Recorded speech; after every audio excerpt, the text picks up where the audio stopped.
So thanks everybody for inviting us to present to you about NEXON. Given the massive disruption that we're seeing in the entertainment industry right now, I'd like to start with some comments on the larger picture. How the world is changing and how this could impact games industry and your investment strategies. This photo is from a picture from the movie 1917, which came out in the last 12 months. If you haven't seen it, it's a fantastic movie. But you know, I've been thinking a lot about what's been going on in the world right now, and the echoes are pretty interesting. You know, 100 years ago, the world was struggling with massive transition compounded by a global pandemic. And in many respects, World War I was a manifestation of the Industrial Revolution. It started, the war started with horses and swords and hand-to-hand combat, and it quickly evolved or devolved into a war of machines, tanks, airplanes, explosive artillery. The changes started slowly and then they accelerated very quickly. And the shock of that transition was very rough on the people who had to live through it. And it brings to mind the work of this man. If you can see this picture, Daniel Kahneman.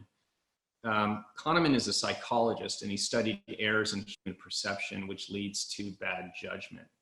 And he ended up inventing a new branch of economics focused on human behavior. And one of his key lessons was about recency bias, which is the habit of humans to assume that things we believe today are going to remain true tomorrow. And Kahneman noted that a particularly dangerous component of this bias is that people notice changes very slowly at first and then very quickly, usually after it's too late. Today, we're witnessing massive destruction and disruption of some usually very stable industries: the airline industry, theme parks, professional sports, just to name three. And my job as a CEO is to make sure that doesn't happen to my industry and in particular my company, and to navigate us through those sorts of changes. And it's also importantly to help investors understand how we thrive in times of great change. So how does Kahneman's research help us predict change in the entertainment industry in the COVID-19 era? To start, we should assume that change will happen slowly at first and then will happen quickly. So for instance, streaming services are enjoying big spikes in viewership right now. But what will happen when the production shock, the disruption of their ability to create new films and televisions, runs headlong into demand? So a bit like World War I, COVID is exposing the differences and weaknesses and strengths of the different forms of entertainment. It was a lot harder to see them before COVID. We've been observing slowly at first and then now accelerating rapidly is the shift from offline to online, from linear entertainment to fully interactive entertainment, and especially to deep entertainment experiences in an online world. Now this of course is not a recent trend. The shift hadn't really sunk in until COVID. The center of the entertainment industry, at least in terms of growth, profit, and innovation, it's not Hollywood. And you could argue that it's not even in the US.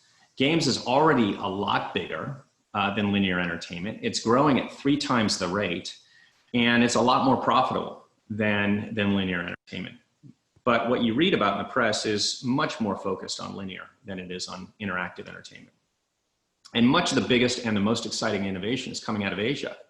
NEXON invented the online MMORPG with Kingdom of the Winds in the mid-90s. And it invented the first free-to-play game with Quiz. Not long after that, Dungeon Fighter, which is our largest franchise today, launched. And when I show people this graph, they're usually quite shocked and surprised.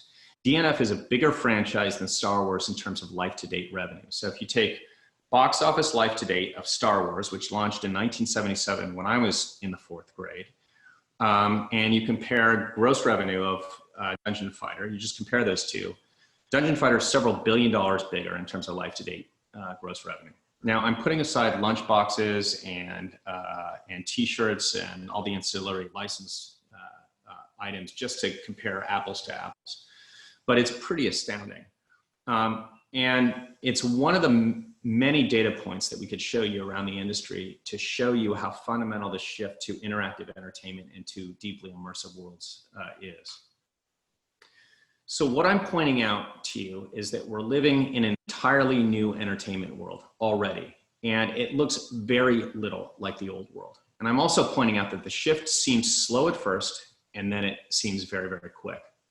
So let's spend a minute to talk about the drivers. What's driving this new entertainment industry in this new world that we're living in? Now, there's a lot of factors that we could talk about, but I'm going to focus on 4, and I'm going to move through each one of them pretty rapidly. The first is that you have to understand that we're not making anything like a movie. A movie is a linear experience. What we're making is a lot more like a virtual theme park. It's kind of like a virtual Disneyland.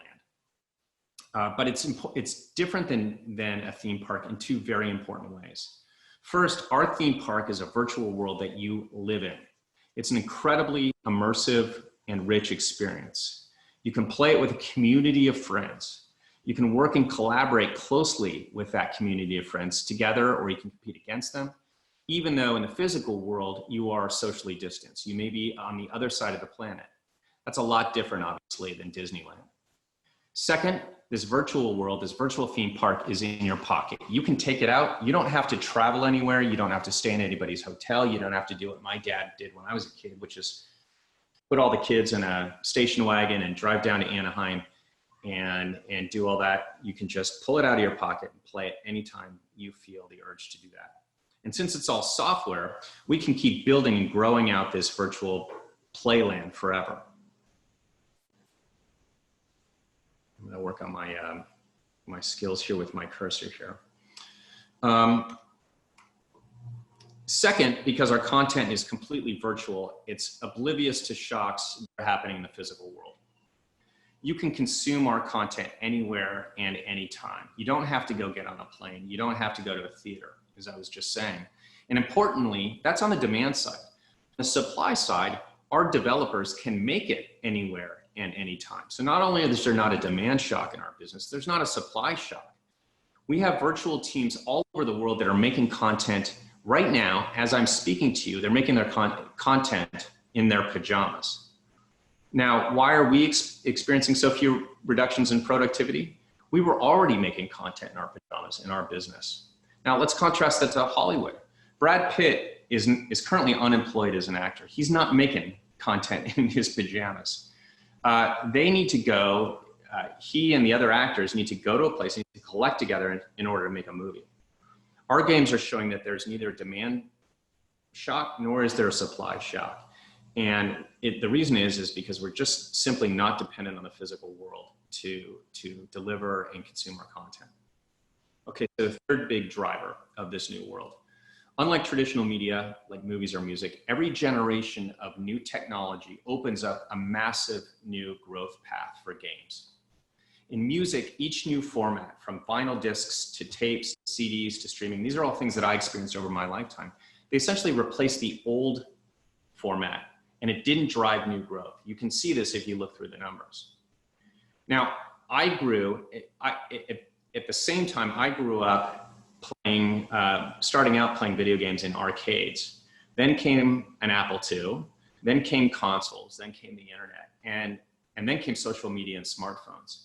Each wave of technology that came into the video games business represented literally an order of magnitude increase in the size of the market, because it increased it was an order of magnitude size increase in the number of gamers. So that's very, very different than other forms of linear entertainment. Today, we're now looking at smartphones with networking and GPUs so sophisticated that just 5 years ago, they would have been called workstations. That means that NEXON's market for online virtual worlds has grown from a few 100 million PCs around the world, which is where we started, to several billion smartphones around the world. So that's an order of magnitude increase. Now, this is profound for us and profound for the future of our business over the next 5 to 10 years, but it's not new at all for our industry. And when Hollywood makes an hour of content, you know, if you go see Westworld or The Wire or any TV or movie production, they create an hour of content, you consume an hour of content. And it's very unlikely that you're going to consume that hour of content a second or a third or fourth time. But when NEXON, or a company like us, makes an hour of new content, it could result in many hours of gameplay as a result of that new content. When you go into a virtual world, you'll play it once, you'll come back, you'll play it a different way, you'll play the same map many, many times with a different group of friends, with leveled up weapons. You'll want to play it in a different way. So we have what we call in the industry content leverage. And this is a point that's often lost when we talk about why game companies are so much more profitable than linear entertainment companies. It sounds like a subtle point, but it's a very important point. The idea that 1 hour of content can translate into many hours of content consumption. Okay, so we are big believers that there's a massive, under-recognized secular shift to interactive entertainment in the next 10 years and over the course of the 21st century, from linear entertainment of the 20th century to this new form of interactive online virtual worlds. And we think the 21st century, starting with it, are already in place and throughout the next foreseeable future, is about the virtual. We think COVID is both accelerating this shift and it's making this shift abundantly clear, a lot more acute right before our eyes. And we think the world's going to look back at this time, the first half of 2020, and they're going to see it as a major turning point in the entertainment industry. So the question is, what are we doing at NEXON about all this? The first is that we're focusing just on what we do best, which is deeply immersive virtual worlds. Now, like a lot of other game companies, we experiment in a lot of different areas. And I've got a graph here that if you've followed us and you've seen our Q1 earnings presentation, or if you've seen our Q4 earnings presentation, we put this graph up. On the y-axis here, we have the depth of the game. So up at the top are deeply immersive worlds, and at the bottom are casual games. And on the left-hand side of the graphic is offline games, and on the right-hand side of the graphic is online games. And on the upper left-hand corner there, those are the games that I grew up playing, mostly on PCs and then on consoles. Those are games like Civilization and SimCity, and I love those games, but they were essentially single-player games. And then in the mid-90s, the internet came onto the scene, and it was great. And a lot of Western companies had a real challenge trying to figure out how the internet was going to change their business, like had happened in the rest of the entertainment industry. It was really the Asian companies, and in particular Korea, and in particular NEXON, that embraced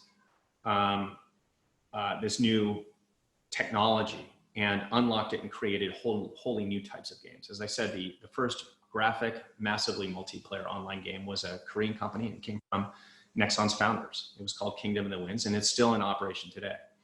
And then after the internet, about 12 years ago or so, the iPhone came onto the scene and Facebook came on, and that unlocked the casual games business. And so that's the bottom half of the graphic here. Now, NEXON has done many different things, and we've experimented in all 4 quadrants, but what we really realized is we can't do it all, and our hearts are really in the upper right-hand quadrant. And oh, by the way, we think the upper right-hand quadrant of deeply immersive online games is really where the growth is going to be in the industry going forward, because now we can play a very deeply immersive game on a mobile device. We've done this before with MapleStory, which has been growing very, very quickly. We are about to introduce Dungeon Fighter Mobile, and more of our games are going to be cross-platform, as I'll talk about in this slide. Focusing on that upper right-hand quadrant that I talked about in the last slide, enables us or frees us to focus on what we consider to be the center of the media universe in the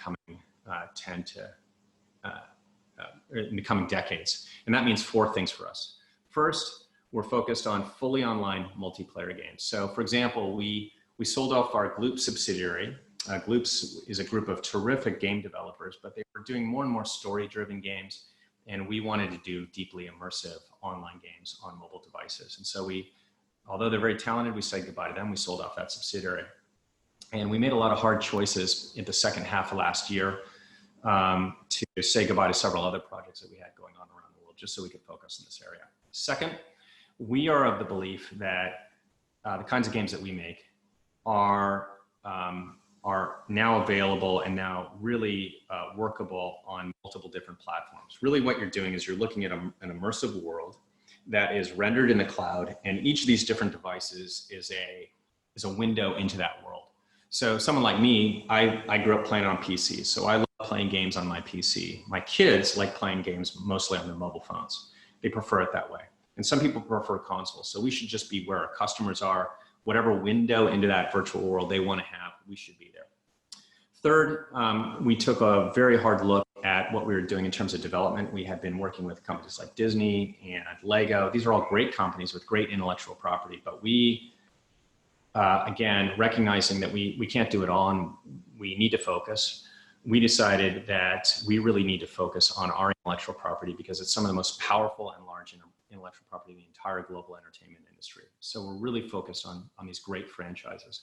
And then we will make certain bets on highly unique and really promising intellectual property. And that drove our Embark acquisition last year.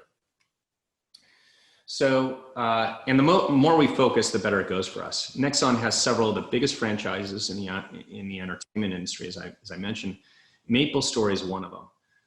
Most of our investor base has a really hard time understanding a phenomenon that is big in Asia, but is not that big in the West. But make no mistake, MapleStory is a massive Disney-scale franchise. The franchise started 17 years ago in 2003. We just had our 17th birthday or 17th anniversary.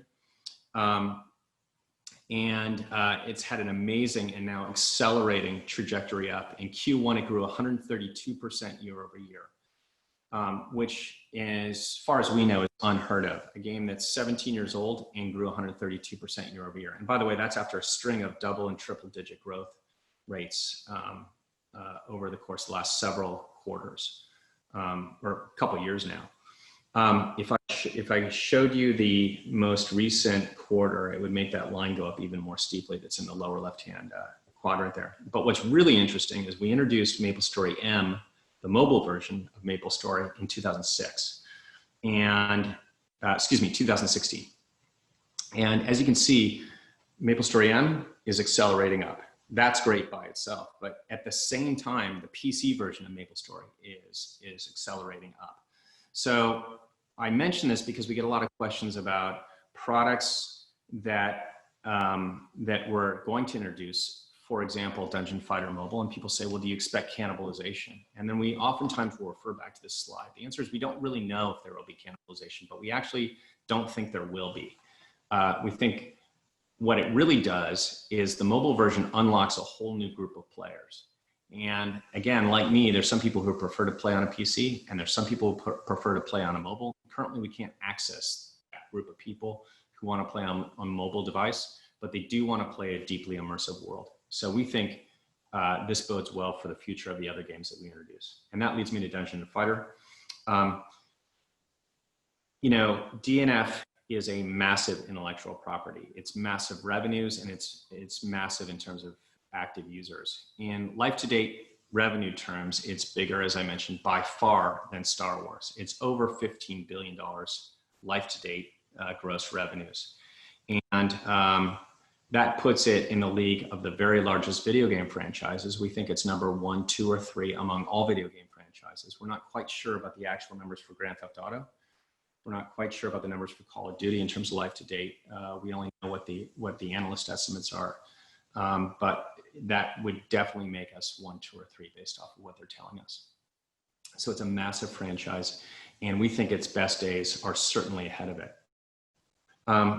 Meantime, FIFA Online in Korea is doing great. It grew significantly in Q1, and it's bigger than it's ever been. And Sudden Attack is also doing very well. It's our first-person shooter franchise. In Q1, it grew 52% year over year, and it achieved the number 2 rank in Korean PC Cafe, beating out even Overwatch.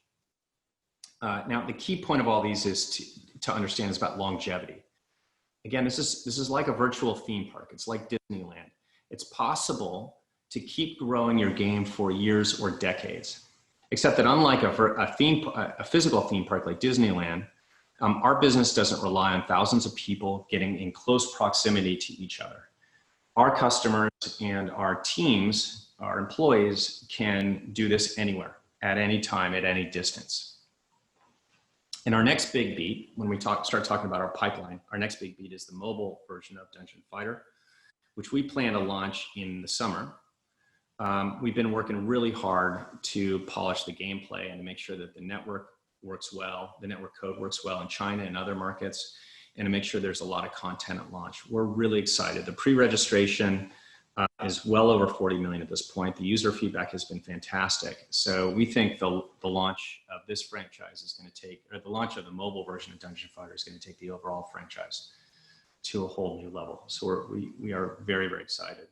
And we have two more big IP launches coming up in the next little bit. The first is the sequel to Kartrider, our kart racing franchise that has been played by a whole lot of people. Now, when people think about kart racing, they think about Mario Kart, and Mario Kart is clearly the gold standard in the category. Over 100 million more people than have played Mario Kart have played Kartrider.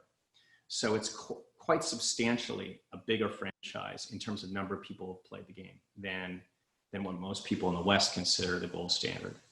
But it's going to have several distinct features that make us very excited about it. One is that it's multi-platform. That's a very big deal, and cross-play and cross-regional.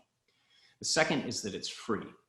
And then the third is that it's built from the ground up to be online only. And that's really important. Playing a game like Kartrider tends to spark a lot of competition between players, and getting great matchmaking is an important aspect of online gameplay among many, many others. So we've got a lot of features in there that make it really work well across a broad variety of devices in a network environment. And it's designed from the ground up to be that way. And then there's the first game from Embark. Last year, we got together with one of the most revered Western development teams, so that, and the idea was that we could combine their AAA capability, their commercial sensibility and their capability of building very, very successful AAA games with our knowledge and technology in making an online game last and grow forever. And their product is still under wraps, so my marketing team doesn't want me to talk about it too publicly, but we're really excited about what they're producing, not only from a gameplay perspective, but also from a technology perspective that enables better gameplay. And we are extremely excited about it. And you'll hear us talking a lot more about it in Q4 of this year.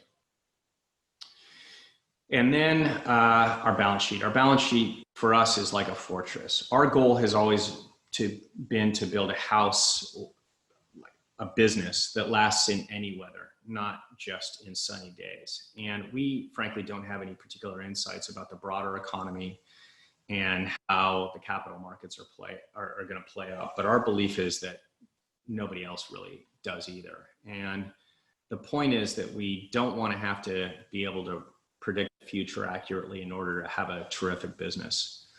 Our thinking on the topic means that we have a balance sheet that is not hollowed out. We don't have to ask the markets for money when we want to do M&A. We don't have to think about laying off employees. Instead, we can think about how we accelerate our business in times like this. And we think that this is the right way to run a company. And we also think it's important because we don't know,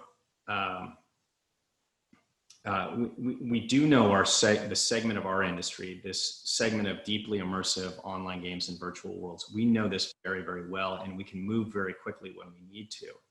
And the cash and the speed that we can move means we can compete for great opportunities with companies that have much larger cash positions like Google or Microsoft or Apple and Amazon, all who deeply want to enter and expand their online games businesses. So I'm going to conclude by tying this all together, and I'll return to Daniel Kahneman. As you recall, one of his key warnings was about recency bias. So the question is, what would his lens be if he was looking at games? My sense is that he'd say it would be a very bad mistake to assume that the dominant entertainment companies of 10 years ago are going to be in any way similar to the dominant entertainment companies 10 years from now. And the reason is because the ways we entertained ourselves when we were kids is very different than the ways we entertain ourselves in the future. For all sorts of reasons, the change is on an exponential curve, and so it's accelerating.